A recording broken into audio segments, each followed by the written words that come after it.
Antara fokus dari negeri di bawah bayu petang ini, Belanjawan 2024 Sabah Maju Jaya dibentang. Laporannya langsung bersama Suaran Shah di Kota Kinabalu. Silakan Suaran. Baik, terima kasih Sahih.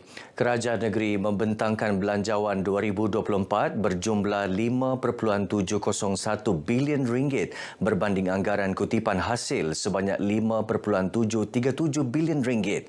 Belanjawan bertemakan Sabah Teguh Rakyat Terbela itu dibentangkan Menteri Keuangan Datuk Seri Panglima Masidi Manjun di Dewan Undangan Negeri sebentar tadi. Belanjawan 2024 Sabah Maju Jaya itu merupakan bajet lebihan atau surplus bajet dengan 35.87 juta ringgit. Menurut Datuk Masidi, Belanjawan 2024 disediakan bagi mencapai 5 strategi utama iaitu meningkat dan memperkasakan pertumbuhan sektor-sektor utama, memperkasa modal insan, menangani jurang sosioekonomi dan meningkatkan taraf hidup rakyat. Ia juga bagi memperkasa keupayaan, kecekapan serta keberkesanan pentadbiran dan sistem penyampaian kerajaan negeri. 3 sektor pertumbuhan utama diberi keutamaan dalam belanjawan kali ini iaitu pertanian, perindustrian dan pelancongan dengan peruntukan 813.56 juta ringgit. Bagi melancarkan pengurusan dan pentadbiran kerajaan negeri, 5.701 bilion ringgit dicadangkan untuk anggaran perbekalan tahun 2024. Daripada jumlah itu, 4.751 bilion ringgit diperuntukkan untuk membiayai perbelanjaan mengurus, 950 juta ringgit untuk pencaruman kepada kumpulan wang pembangunan. Sebagai menghargai komitmen penjawat awam, kerajaan negeri bersetuju memberikan bantuan khas kewangan sebanyak RM2,000 kepada semua penjawat awam negeri termasuk penjawat awam sementara, kontrak dan pekerja sambilan harian. Bayaran khas kewangan itu akan dibayar 2 kali iaitu RM1,000 pada Januari 2024 manakala selebihnya dibayar menjelang Hari Raya Aidilfitri. Polis Sabah mengesahkan pemilik akaun Facebook Rowan Pejuang yang mengeluarkan kenyataan berbaur hasutan mengaitkan isu agama sehingga menimbulkan kemarahan orang awam baharu-baharu ini telah menyerah diri. Pesuruhjaya Polis Sabah, Datuk Jautih Dikun berkata pemilik akaun tersebut turut memberi kerjasama dalam siasatan. Hasil siasatan awam mendapati isu itu timbul susulan rasa tidak puas hati pemilik akaun Facebook berkenaan terhadap kenyataan kumpulan tertentu yang dibuat melalui WhatsApp dan Facebook yang akhirnya menjurus kepada berbalas kenyataan. Sebahagian daripada yang diviralkan ini adalah satu tindak balas mereka kepada viral sebelumnya, menyebabkan wujudnya beberapa kata-kata yang mana di screenshot untuk dijadikan sebagai satu isu lain. Datuk Jautih ditemui media selepas merasmikan penutupan program cabaran Kurikulum Perkemahan Kadit Polis Negeri Sabah 2023. Beliau turut mengingatkan orang ramai agar tidak melakukan provokasi dengan menyalahguna kenyataan yang cenderung kepada unsur keagamaan dan perkauman. Hospital Queen Elizabeth HQE Kota Kinabalu merekodkan jumlah prosedur endoskopi tertinggi di negara ini.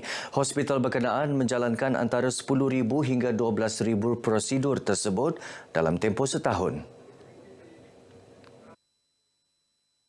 Perkara itu didedahkan Ketua Jabatan Perubatan HQE, Datuk Dr. Rahman Mutukarupan Cetia ketika ditemui pemberita selepas perasmian bengkel antarabangsa endoskopi ke-7 di HQE yang disempurnakan Timbalan Menteri Kesihatan Datuk Lukanisman Awang Sauni.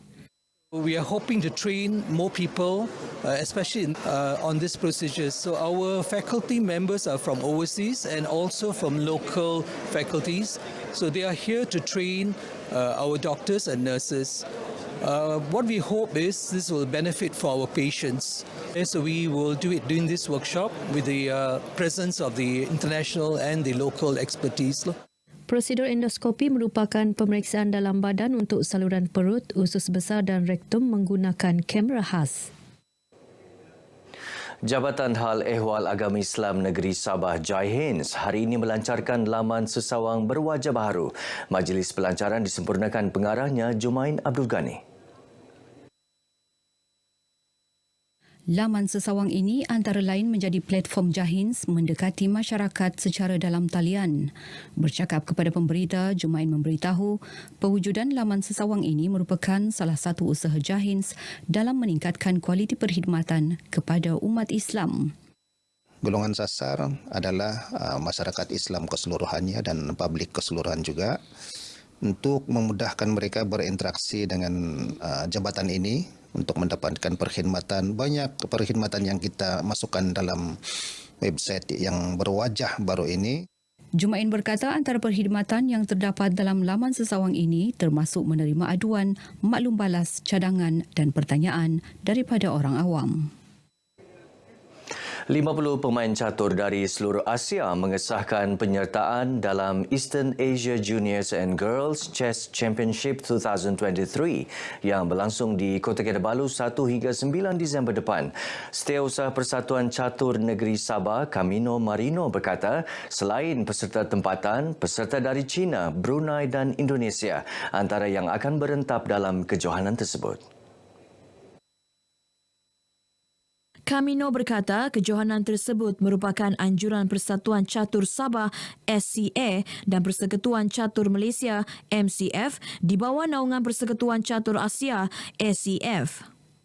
Kita harapkan pemain dapat menikmati keindahan negeri Sabah dan juga mengamati kebudayaan negeri Sabah dan dapat bawa negeri Sabah ni di tempat mereka sendirilah, lebih kepada pelancongan lah. Setakat ini kita ada 10 pemain Sabah yang akan beraksi yang terdiri daripada beberapa daerah lah di negeri Sabah.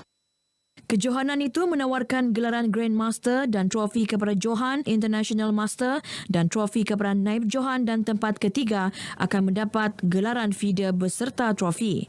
Perasmian penutupan kejohanan dijangka disempurnakan Ketua Menteri Datuk Seri Panglima Haji Nur.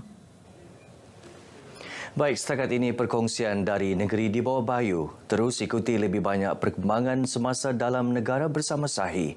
Dari sungai hingga ke segara, Palestin pasti merdeka. Sahi, silakan. Baik, Suaran, terima kasih.